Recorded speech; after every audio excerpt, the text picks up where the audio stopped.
जो बार बार ये कहा जा रहा था, चिराग पासवान ने एक रैली को संबोधित किया, उसके बाद उन्होंने जाकर मुलाकात की है। मुलाकात के बाद उन्होंने ट्वीट पोस्ट किया है एक्स पर, उन्होंने लिखा है पापा आपका आशीर्वाद यूं ही बना रहे।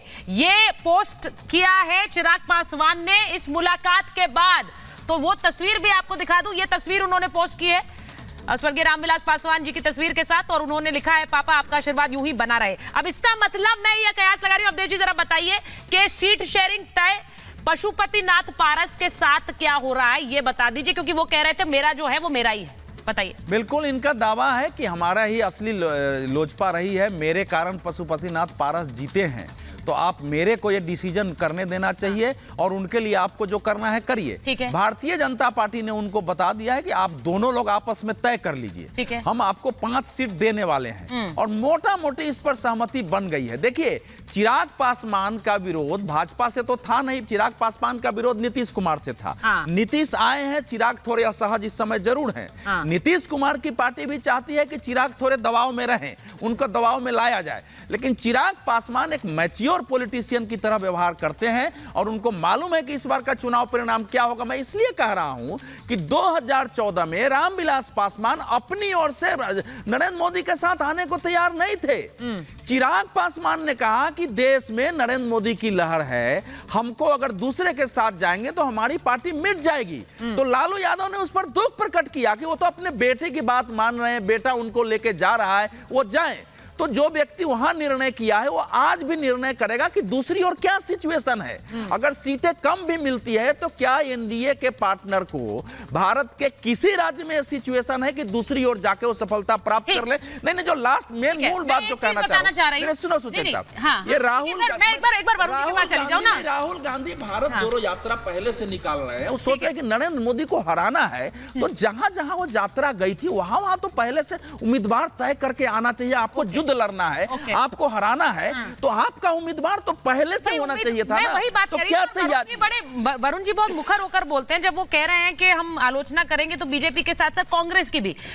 संजय निरुपम वरुण जी खुलकर कह रहे हैं लिस्ट इतनी देर में आ रही, उम्मीदवार आप उतार नहीं रहे हैं, तो कैसे जीतेंगे कांग्रेस चुनाव? उन्होंने तो मोर्चा खोल दिया है, और वो जो बात कह रहे हैं वो गलत नहीं कह रहे हैं। रणनीति आपको पहले बनानी पड़ती है। जी सुचारिता जी, सबसे पहले इन्होंने सबने वक्ताओं ने बात करी बीजेपी की बात करी, इन्होंने कहा SC ST के हमने घोषित कर दिए तो प्रधानमंत्री जी तो कह रहे थे अमीर गरीब बताओ ना कितने अमीरों को टिकट दी, कितने गरीबों को टिकट दी, वो नहीं बोलेंगे। फिर अकेले लड़ नहीं सकते थे, इसलिए चिराग पासवान, नवीन पटनायक पता नहीं किससे अलायंस कर रहे हैं। फिर मैं जो बात कह रहा था अधूरी रह गई थी, मैं ये कह रहा हूँ ये जो राजनीतिक व्यवस्था में क्रीम रोल्स को जो एंट्री दी जा रही है ना, क्रीम रोल्स को, ये वर्ड मैं इसलिए यूज कर रहा हूँ, अगर ग्रास रूट से किसी का बेटा बेटी आता है उसमें किसी को ऑब्जेक्शन नहीं है, सीधे हेलीकॉप्टर से आते हैं तो भी इसका ऑब्जेक्शन होता है, क्योंकि राजनीतिक व्यवस्था को समझते नहीं है। फिर अपने बड़े बड़े कोठियों में मजा लेते हैं, पब्लिक सड़क पे घूमती रहती है इनके आगे पीछे। ये राजनीतिक जमींदारी, इसको खत्म करने की आवश्यकता है, जैसे इंदिरा जी ने करी थी राजाओं को। सारे राजा महाराजा उसमें बीजेपी के पक्ष में थे, लेकिन अब कांग्रेस में भी वो सामंती सोच आ गई है, वो चीज को ठीक करने की आवश्यकता है। अब आप जो बात कह रहे हो कि लिस्ट क्यों नहीं आ रही, भाई बीजेपी का पैटर्न अलग है। नहीं, सवाल नहीं, ये नहीं है, लिस्ट तो आ गई आपकी, नाम क्यों नहीं आ रहे हैं? कैंडिडेट नाम क्यों नहीं आ रहे हैं? मैं आपसे, एक समय ऐसा था वरुण जी जब कहते थे कि रायबरेली से सोनिया गांधी, गांधी परिवार, अमेठी से गांधी परिवार। आज के समय में वो तस्वीर बदल गई है। थोड़े दिन पहले 11 मार्च को ही अखिलेश जी की बैठक हुई है कांग्रेस के नेताओं के साथ, सीट शेयरिंग पर और उम्मीदवारों पर। भाटी जी करेक्ट कर देंगे, लेकिन उसके बाद बताइए, तब से अभी तक नामों का ऐलान नहीं है। क्या होगा? 17 सीटें मिली हैं, उन पर तो कम से कम प्रत्याशियों का ऐलान करके आप लड़ लीजिए, या फिर गांधी परिवार यूपी से आउट है इस बार। आर्यू शहजाद जी, मैं वही तो आपको उस पे ही आ रहा था। देखिए, सबकी अपनी अपनी रणनीति होती है, किसको कब लिस्ट को जारी करना, कब कैंडिडेचर लागू करना, क्या करना, उसको फॉर्म भराना, वो अपनी अपनी पार्टी की है। जब लिस्ट आएगी उसमें राहुल गांधी, प्रियंका गांधी यूपी से नहीं लड़ेंगे, जब इस बात की चर्चा की जाएगी प्रियंका जी को क्यों चांस नहीं मिल रहा है, इतने साल हो गए, जिसको मैं हमेशा उठाता रहा हूं। तो हेलो, ये रणनीति, अपनी रणनीति अच्छी रणनीति नहीं है ये। शहजाद जी बोलिए, ये कोई अच्छी रणनीति है क्या? नहीं, कई लोगों को हाँ, पसंद बोलिए तो शहजाद जी। होते हैं जब टिकट नहीं, मैं तो अखिलेश जी के लिए भी कह रही हूँ, नाम उतारना चाहिए अखिलेश जी का भी नाम, अगर वो पहले अनाउंस करेंगे तो उनके समर्थन में नाम जैसे मेरे को ही 10 टिकट बीजेपी में पसंद नहीं होगा तो मेरी भाषा बदलेगी। मुझे अभी आने दीजिए।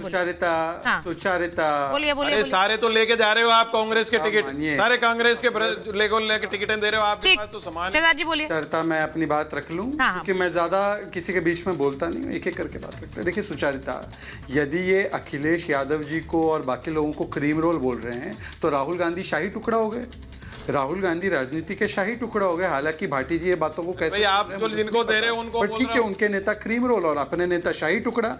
सुचारिता मैं बीच में नहीं बोलता और वरुण जी इतने ज्ञानी व्यक्ति है तो मुझे लगता है वो अपनी बारी का इंतजार कर ही सकते हैं। तो मेरे नाम से इंटरप्रेट क्यों कर रहे हो? मैंने अखिलेश के लिए कहा नहीं, मुझे नहीं, मैंने अखिलेश के लिए कहा नहीं, आपने कैसे इंटरप्रेट किया? अरे भाई डिबेट है भाई, लोकतंत्र कायम है ना भाई, तोड़ के डिबेट में मैंने नहीं कहा अखिलेश वाली व्यवस्था थोड़ी लाओगे भाई। एक बार बोलने दीजिए। अच्छा, मिस इंटरप्रेट नहीं कर रहे, वो अपना इंटरप्रिटेशन निकाल रहे हैं आपकी बातों से। आपको नहीं, आपको चलिए ठीक है, मैं ठीक कर देता हूँ, मैं ठीक कर देता हूँ। नहीं सुचारिता, ऐसे डिबेट नहीं हो। बोलिए शहजाद जी। सुचारिता जी देखिए, उन्होंने गौरव गोगोई को बोला होगा, फिर उन्होंने गौरव गोगोई और वैभव गहलोत को बोला क्रीम रोल है, ठीक है, क्रीम रोल है और उनके नेता शाही टुकड़ा है, ठीक है, राइट इंटरप्रिटेशन कर दिया। आप दूसरी बात पे आते हैं। देखिए भाटी जी से तो मैं बड़ा, मुझे लगता है कि भाटी जी को मैं सच में अवार्ड देना चाहता हूँ। भाटी जी ने कहा, देखिए सुप्रीम कोर्ट ने ये फैसला सुनाया, सुप्रीम कोर्ट ने वो फैसला सुनाया, बिल्कुल। और यही राहुल गांधी कहते थे सुप्रीम कोर्ट आरएसएस के ठेंगे के नीचे है, तो मतलब supreme court free and fair है। सुप्रीम कोर्ट ने ईडी सीबीआई पर भी फैसला सुनाया कि कोई भी मिसयूज नहीं हो रहा है, उसको भी स्वीकारिए। इसी सुप्रीम कोर्ट ने कहा कि मनीष सिसोदिया भ्रष्ट है, उसको भी स्वीकारिए। तो आधा आधा एक्सेप्ट करना है और आधा एक्सेप्ट नहीं करना है, ये नहीं चलेगा। तीसरी बात मैं कह रहा हूं कि अभी भाटी जी ने कहा बहुत गुस्सा है लोग, तो सर अगर इतना गुस्सा है लोग तो सनातन और हिंदू को गाली देने का ठेका क्यों ले रखा है? ए राजा कभी हिंदुओं को गाली देते हैं, कभी उदयनिधि स्टालिन गाली देते हैं और इसी सुप्रीम कोर्ट ने कहा ये हेट स्पीच है। तो बताइए, मुद्दों की बात छोड़कर सनातन को गाली देने का काम जो करते हैं, आपके भी नेता करते थे, वो एक है, उनके चले गए, आपने निकाला नहीं उनको, स्वामी प्रसाद मौर्य को। आरजेडी के नेता देते हैं, कांग्रेस तो रोज ही देती है। तो बताइए ना कि अगर इतने मुद्दे हैं तो मुद्दे गिनवाइए। हिंदू सनातन को कभी गाली, प्रधानमंत्री को मारने की बात करना, ये सारी चीजें क्यों करते हैं? बोलिए भाटी जी, आप जवाब दे दीजिए। आपके पीछे अखिलेश जी की तस्वीरें लगी हुई है, वो उस कॉन्स्टिट्यूएंसी में भी लग जाएं जहां पे वो चुनाव लड़ेंगे, उसका इंतजार कर रहे हैं। नहीं, वो क्रीम रोल तो नहीं है ना, क्रीम रोल तो नहीं है कहीं। लगातार मुद्दा, बोलिए। मैं नहीं, क्रीम रोल का जवाब तो ये है शहजाद भाई कि अखिलेश यादव इस देश में अकेले ऐसे नेता हैं जिन्होंने उत्तर प्रदेश की 403 विधानसभाओं का दौरा साइकिल से किया है, 75 जिलों का दौरा साइकिल से किया है, एक एक कॉन्स्टिट्यूंसी में साइकिल से गए हैं और एक एक कॉन्स्टिट्यूंसी की पूरा सामाजिक गणित उनकी उंगलियों पर है, उन्हें एक एक मुद्दे की, जिले के मुद्दे की समझ है।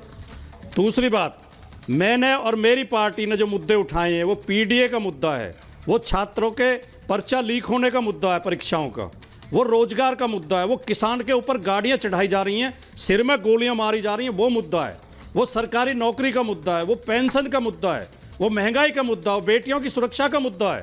हमने कब हिंदुत्व का और सनातन का इसका मुद्दा उठाया? ये बार बार शहजाद पूनावाला उठा रहे हैं। आपकी डिबेट में 3 बार बोलने का मौका मिला शहजाद भाई को, तीनों बार हिंदुत्व सनातन।